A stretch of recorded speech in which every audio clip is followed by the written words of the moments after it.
Assalamualaikum warahmatullahi wabarakatuh. Waalaikumsalam warahmatullahi wabarakatuh. Alhamdulillah, salatu wassalamu ala rasulillah wa ala alihi wa ashabihi wa mawala wa ba'd.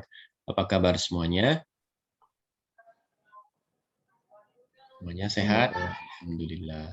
Oke, Alhamdulillah. pertemuan pada pagi hari ini insya Allah kita lanjutkan membahas tentang iman kepada hari kiamat.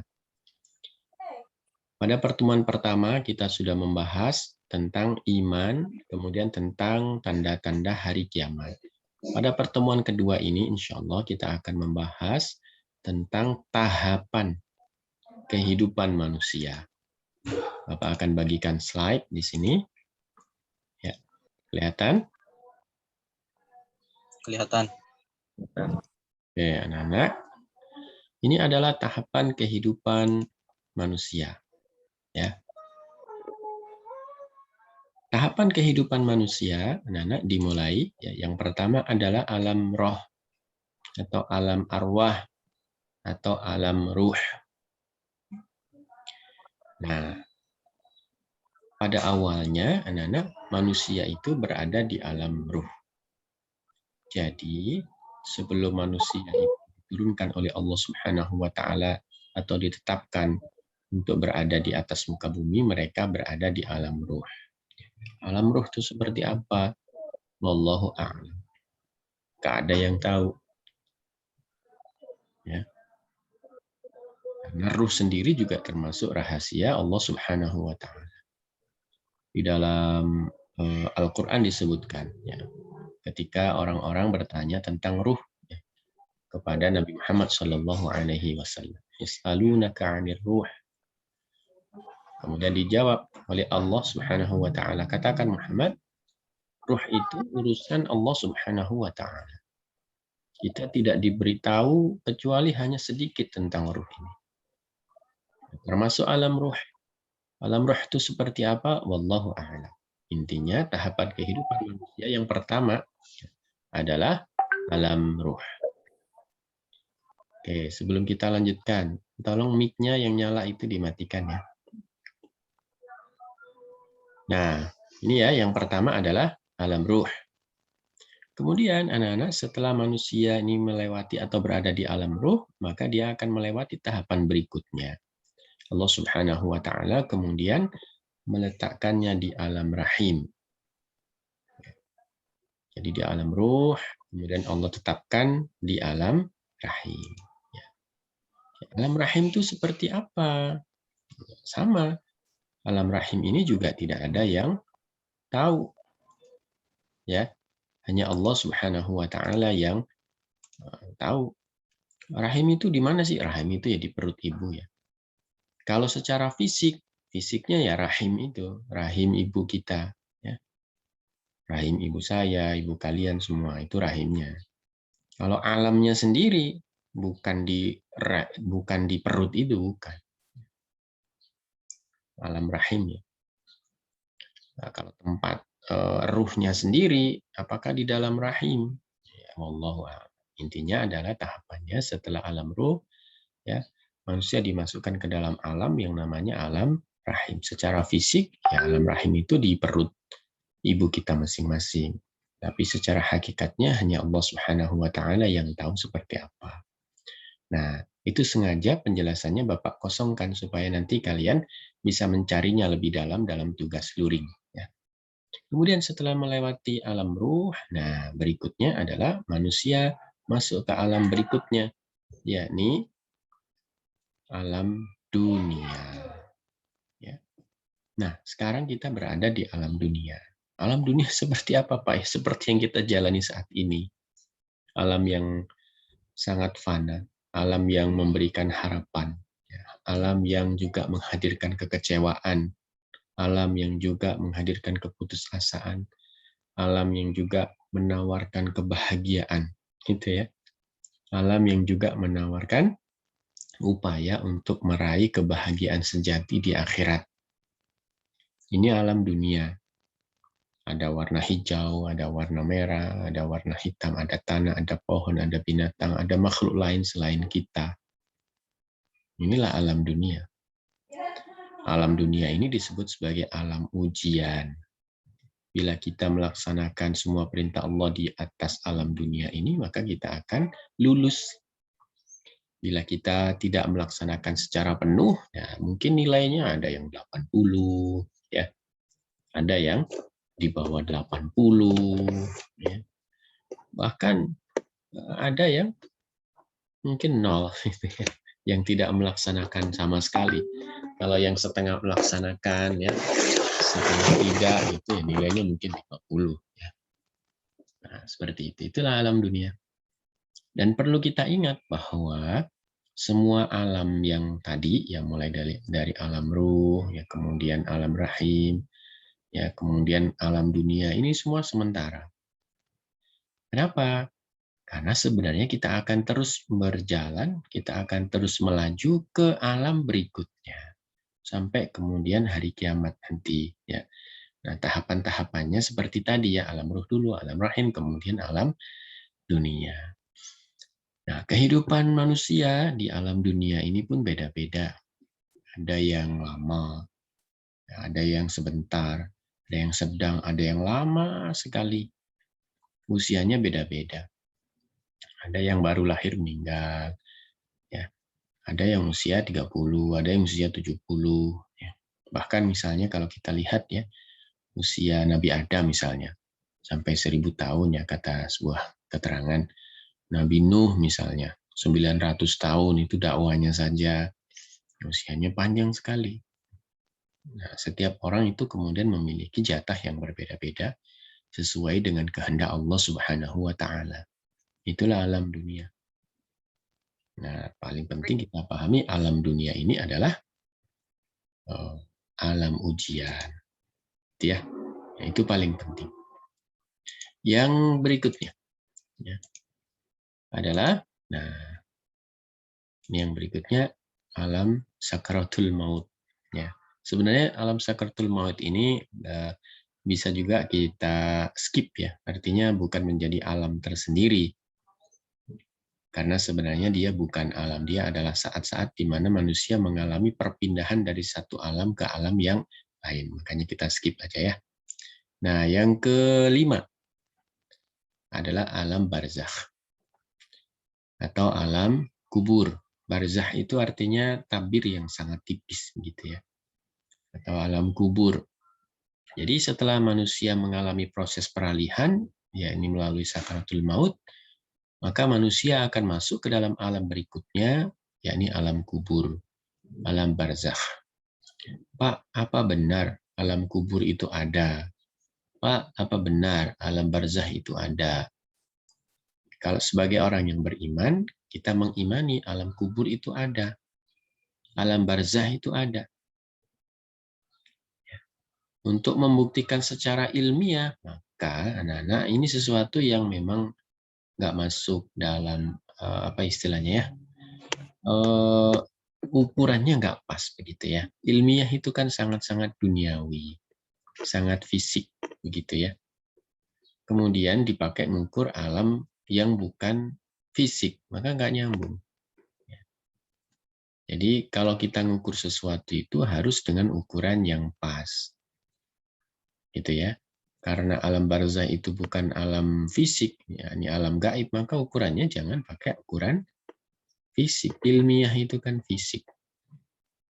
Kebanyakan ya, maka nggak nyambung. Nah, sebagai apa istilahnya ya, sesuatu yang bisa menguatkan keimanan kita tentang alam barzah ini, kita bisa melihat beberapa video, beberapa kisah ya orang-orang yang pernah menjalani mati suri.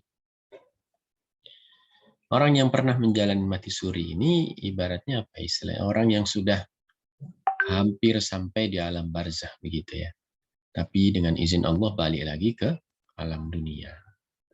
Kita bisa lihat ya video tentang kisah orang yang mengalami mati suri. Maka kita akan mendapati bahwa itu dirasakan. Ya. Kita perlu ingat dulu saat kita berada di alam ruh, kita nggak punya jasad ini, nggak punya tubuh ini, begitu. Karena awalnya kita memang nggak punya tubuh ini, maka nanti kembali seperti semula. Masuk ke alam kubur. ya. Alam yang mungkin tidak lagi menggunakan fisik ya, mungkin ya, karena kita kan belum tahu ya. Wallahu a'lam. Intinya alam kubur itu ada. Nah, saat di alam kubur ini anak-anak, dalam banyak keterangan disebutkan bahwa kita akan didatangi oleh malaikat mungkar dan nakir. Saat itulah kita ditanya-tanya. Ya, yang bisa jawab pertanyaannya akan mendapatkan nikmat kubur. Yang tidak bisa menjawab pertanyaan akan mendapatkan siksa kubur. Supaya kita bisa menjawab pertanyaannya, kita hafalkan dulu yuk. Bukan seperti itu ya. Jadi tidak bisa diukur dengan dunia. Jadi saat kita ditanya oleh malaikat mungkar dan nakir, ya, maka kita akan menjawab seperti halnya apa yang rutin kita lakukan saat berada di alam dunia. Kalau kita selama di dunia meyakini bahwa Allah Subhanahu wa Ta'ala itu Tuhan kita, Tuhan yang Maha melihat kita, Tuhan yang Maha menghisap kita, memberi balasan kepada kebaikan, memberi siksa kepada keburukan, ya. Tuhan yang selalu menyertai kehidupan kita. Maka saat ditanya oleh malaikat mungkar dan nakir, kita pun akan menjawab dengan baik. Siapa Tuhanmu? Allah. Kenapa? Karena selama hidup kita meyakini Allah itu Tuhan kita, sesembahan kita, pencipta alam semesta, gitu. Ya. Kalau kita selama hidup meyakini Muhammad itu utusan Allah, ya, pembawa kabar gembira untuk kehidupan seluruh umat manusia, mengajarkan kebaikan, maka ketika ditanya siapa Rasulmu, kita akan menjawab Muhammad. Kalau kita selama hidup ini selalu melaksanakan sholat, menghadap kiblat, melaksanakan amal soleh, maka ketika ditanya oleh malaikat mana kiblatmu, kita akan menjawab kiblatku misalnya, misal ini Ka'bah.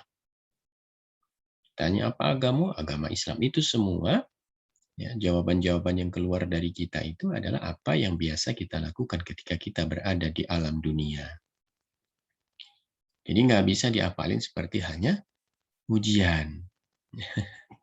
Nah, seperti itu. Anak-anak, alam barzah ini disebut tipis ya dalam beberapa keterangan ulama. Disebut tipis karena penghuninya bisa melihat apa yang sedang terjadi di dunia. Bisa mendengar, begitu ya, apa yang terjadi di alam dunia. Ada sebuah keterangan yang menjelaskan ketika seseorang itu setelah dikubur, dia bisa mendengar suara sandal orang yang mengantarkannya ke kuburan.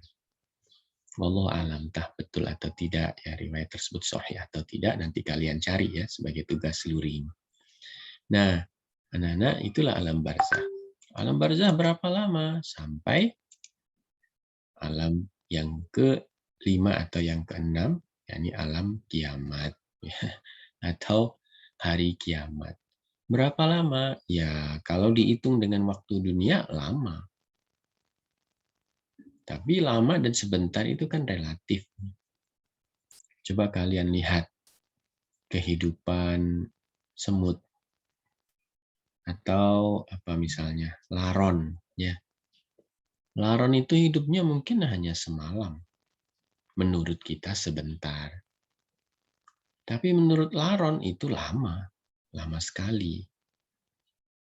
Ya, semalam itu detik demi detik bagi laron itu sangat berarti. Dan bagi kita semalam itu sebentar. Seperti halnya penantian orang-orang yang ada di alam kubur. Ada yang menanti mungkin 2000-3000 tahun ya. Bagi kita ya, itu lama. Tapi kalau dilihat dari atas ya, itu sebentar. Kita tentu ingat ya, sebuah hadis yang menjelaskan atau sebuah keterangan riwayat yang menjelaskan tentang perbandingan antara waktu di dunia dan di akhirat. Di dalam Al-Quran juga disebutkan ya, miqdaruhu alfasanah, gitu kan ya. Ini perbandingan 1 hari di akhirat itu sama dengan 1000 hari di dunia. Lama sekali, ya lama gitu. Nah, anak-anak, makanya penantian seseorang di alam barzah menuju alam kiamat atau menuju hari kiamat itu kemudian sangat relatif bila dipandang dengan kacamata manusia yang masih hidup di alam dunia. Tapi bagi orang yang berada di alam kubur akan terasa sebentar. Ya, akan terasa sebentar. Begitu ya. Nah, saat hari kiamat tiba, maka saat itulah semua manusia dibangkitkan. Kan disebut kiamat. Kiamat itu artinya bangkit. Yaumul qiyamah artinya hari bangkitan. Ya, hari saat manusia semuanya ya dibangkitkan. Ya, ini. Nah, peristiwa hari kiamat, anak-anak, kalau kita membaca tentang tanda-tanda kiamat ya, itu diawali dengan tiupan sangkakala atau suara sangkakala. Seperti apa bunyinya? Wallahu a'lam. Tidak ada yang tahu sangkakala itu bunyi seperti apa. Apakah seperti trompet, apakah seperti klakson, apakah seperti klaksonnya kapal. Nggak ada yang tahu. Karena memang belum pernah terdengar. Terdengar cuma 2 kali. Yakni hari kiamat, ya, kemudian hari ketika seseorang dibangkitkan kembali setelah dimatikan oleh Allah Subhanahu wa taala. Itu saja, 2 kali. Nggak dites dulu, Pak, seperti kita ngetes sound system masjid. Ya enggak.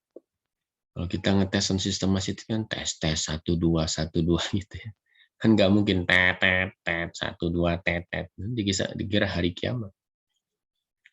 Gitu. Nah, ini adalah alam yang kelima atau keenam. Nah, berikutnya alam kebangkitan setelah ditetapkan hari kiamat, maka manusia dibangkitkan. Bangkitlah semua makhluk hidup, manusia di dalamnya. Saat bangkit bagaimana? Bangkit sesuai dengan keadaannya masing-masing. Dalam banyak hadis ya dan keterangan disebutkan orang tuh bangkit macam-macam. Ada yang berdiri, ada yang kebalik, ada yang merangkak sesuai dengan amal ibadahnya masing-masing. Ada orang yang bangkitnya merayap, ada yang terbalik, ada yang berjalan kaki, ada yang susah payah ngesot. Semuanya kembali kepada amal solehnya masing-masing. Makanya ketika masih hidup, kita perbanyak amal soleh kita. Jangan sampai kita ini, ada hari kiamat masih lama, jangan gitu. Ada masih muda, nanti bisa bertobat ketika tua, nah jangan begitu. Ya, kita tidak tahu ya kapan hari kiamat. Ya. Yang harus kita lakukan adalah melaksanakan tugas dari Allah, yang beribadah sebaik mungkin. Ya. Tidak teledor. Karena kalau sudah terjadi kiamat kan nggak mungkin diundo, ya, diundo.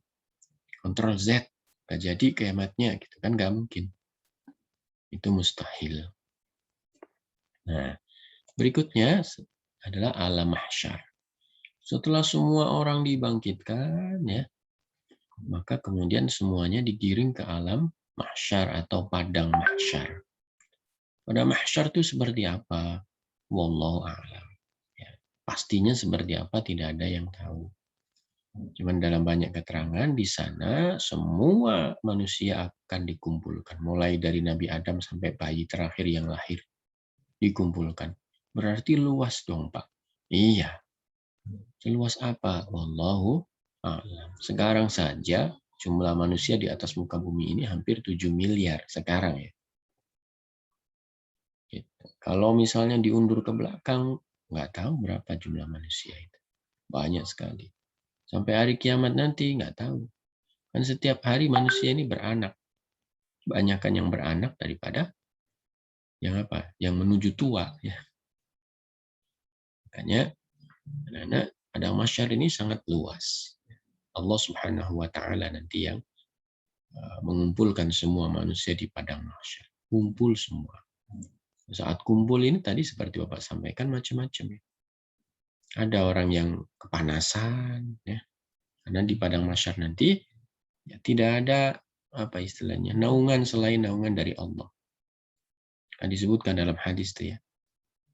Ada golongan-golongan tertentu yang akan mendapatkan naungan dari Allah Subhanahu wa taala pada hari di mana tidak ada naungan. Salah satu di antaranya adalah pemuda yang hatinya selalu terpaut di masjid. Jadi dalam pikirannya tuh masjid ke masjid ke masjid, bukan untuk tidur ya. Bukan untuk main HP atau main games. Bukan untuk ketemuan orang. tapi untuk ibadah kepada Allah. Nah, kalian kan masih muda ya, dapatkan tiket itu. Karena di padang mahsyar nanti nak, ya, dalam satu keterangan disebutkan matahari itu akan didekatkan, sangat dekat, sehingga kemudian ada keterangan menyebutkan ada orang tuh tenggelam dengan keringatnya sendiri. Kok bisa, Pak? Ya, apa susahnya kalau Allah menghendaki seperti itu? Bukankah kita ini berasal dari ketiadaan, kemudian kita ada dan menjadi manusia? Ya, apa susahnya? Ya, seperti hanya tadi manusia tenggelam dengan keringatnya sendiri, saking panasnya. Ya. Nah, kalian masih muda, raih tiket itu. Yang ada di pikiran kalian itu masjid, masjid, masjid untuk apa? Untuk iktikaf, untuk baca Quran, untuk zikir. Gitu. Bukan games, games, games gitu ya. Games tak bisa menolongmu di hari kiamat. Jangankan hari kiamat. Ya. Saat ujian pun tak bisa menolong. Makanya anak-anak diatur waktunya sebaik mungkin. Nah, berikutnya. Saat di mahsyar nanti, ya anak-anak, semua ya makhluk ya, akan mendapatkan apa yang mereka lakukan di dunia. Ya. Nah, setelah dikumpulkan, kita masuk ke tahapan berikutnya nih. Nah, ini ya, yang ke-9 sampai ke-14. Jadi pada hari di mahsyar itu, setelah di mahsyar kita akan masuk ke alam ke-9, yakni balasan. Ya. Ini kita dihadapkan kepada Allah Subhanahu wa taala, kemudian kita dihitung amal kebaikan kita, amal keburukan kita, singkatnya seperti itu ya. Setelah itu dihisab. Setelah dihisab kalian akan melewati yang namanya as-sirat. Di as-sirat itu kemudian kalian akan mendapatkan keputusan apakah kalian masuk surga atau masuk neraka. Nah, anak-anak, seperti itulah tahapan kehidupan manusia. Dan semua umat manusia, baik yang beriman atau tidak beriman, akan menjalani fase kehidupan itu. Nggak bisa kita melewatinya satu, nggak bisa. Ya, orang beriman atau tidak beriman sama. Dulu sebelum turun ke dunia, ada di alam ruh. Beriman atau tidak beriman, setelah di alam ruh, orang itu pasti masuk alam rahim. Kan nggak ada ceritanya ya. Orang itu dari alam ruh langsung hadir di dunia. Kan nggak mungkin. Yang seperti itu kan hanya satu yang nggak pakai alam rahim, yakni Nabi Adam alaihissalam dan Ibu Hawa. Selebihnya semuanya lewat alam rahim. Kemudian alam dunia, semuanya begitu. Itulah sunnatullah. Nggak bisa dilewatin, saya lompat aja lah. Dari alam ruh langsung ke alam, apa misalnya masuk surga, gitu. Semuanya dilewatin, nggak bisa. Kita harus mengikuti proses yang sudah ditetapkan oleh Allah Subhanahu wa Ta'ala. Nah, itu adalah materi kita pada pagi hari ini. Ada yang mau ditanyakan, silakan.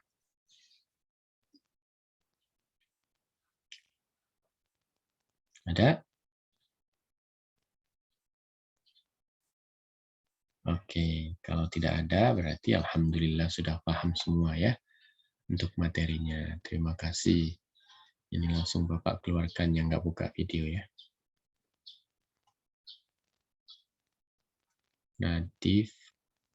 Natifnya kok 2 ya?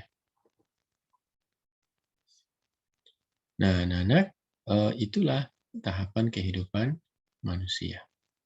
Nah, untuk tugas luringnya, ya, tadi kan sudah Bapak sampaikan ya beberapa tahapan kehidupan manusia ya. Tapi Bapak tidak menuliskan keterangan di situ ya. Nah, untuk tugas luringnya silahkan nanti kalian jelaskan ya, minimal 4 tahapan ya. 4 tahapan kehidupan manusia. Tapi harus urut ya. Gitu. Jadi kalau kalian misalnya mengambil tahapan 1 sampai 4 berarti Atau kalian mengambil 4 tahapan misalnya 1 sampai 4 gitu, 1 2 3 4 gitu ya. Tidak boleh misalnya ambilnya acak ya. Misal 2 5 6 1 misal ya. Nah, itu enggak urut ya. Usahakan urut. Seperti itu. Bisa dipahami?